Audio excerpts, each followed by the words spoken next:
Caporal-chef Julien Dardet, mort pour la France en avril 2017 au Mali.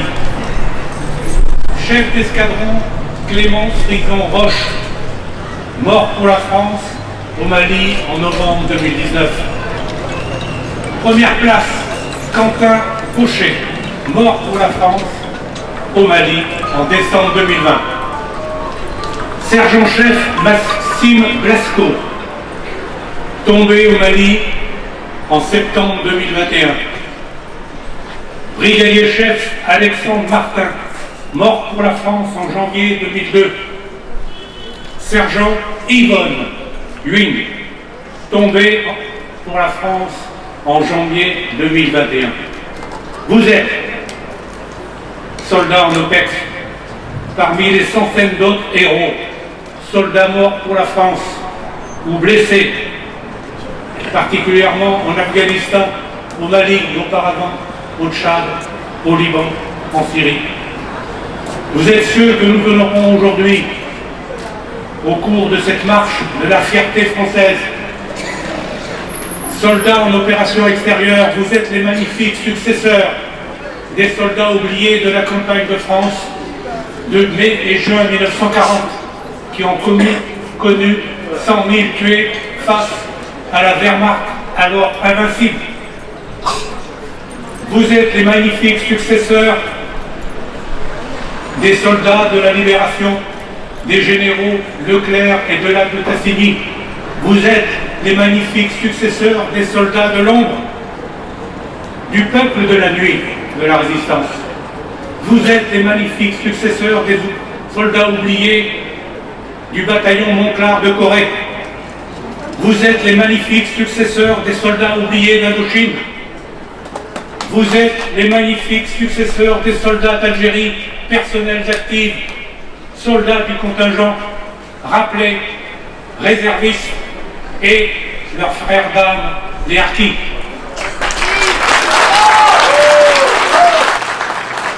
Soldats d'Algérie qui avaient été insultés et offensés et traités de criminels de guerre par l'actuel président de la République en 2017. Vous êtes tous ceux que nous honorons aujourd'hui au cours de la marche de la fierté française.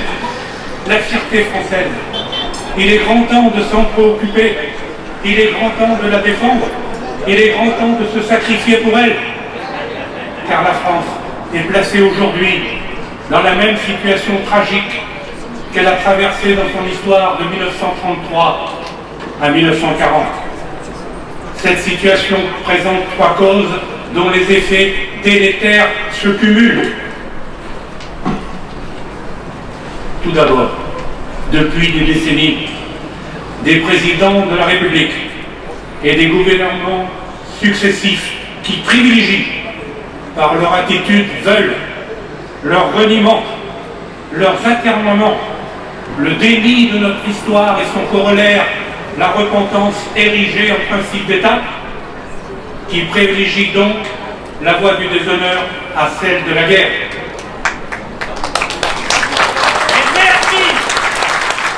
Un ennemi sournois et sanguinaire qui, s'appuyant sur un réseau de grande délinquance organisée sur un mode militaire, impose à notre pays ses rites et ses lois dans un climat de grande insécurité.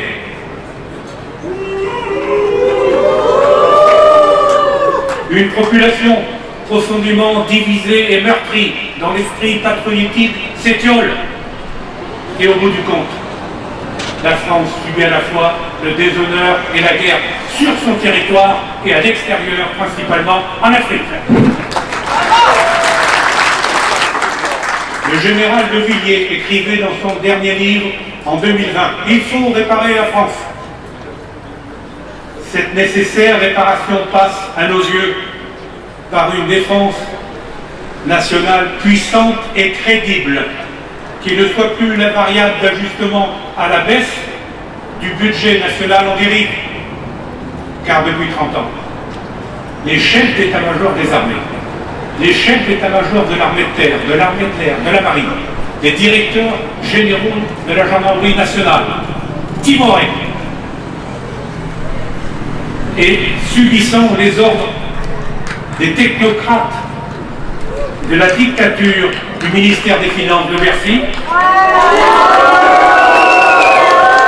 sont les premiers responsables de la paupérisation de nos armées en termes d'effectifs, en termes de matériel, en termes d'équipement. Ils sont les premiers responsables de l'appauvrissement de la réflexion militaire soumise à la dictature de la pensée unique.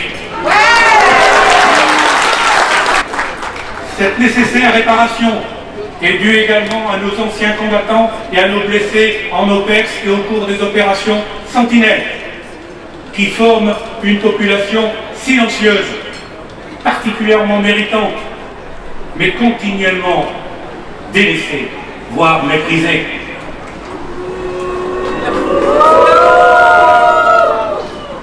Ainsi, la reconnaissance qu'il aurait due sous forme de pension militaire d'invalidité et de retraite du combattant ne sont pas suffisamment revalorisées. Et quand elles le sont, après d'interminables négociations, c'est de l'ordre de quelques centimes d'euros.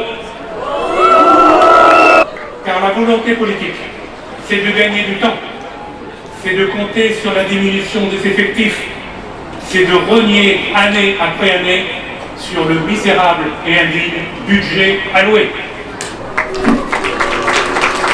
Chers amis, chers camarades, aujourd'hui, la marche de la fierté française est le puissant symbole d'une France régénérée.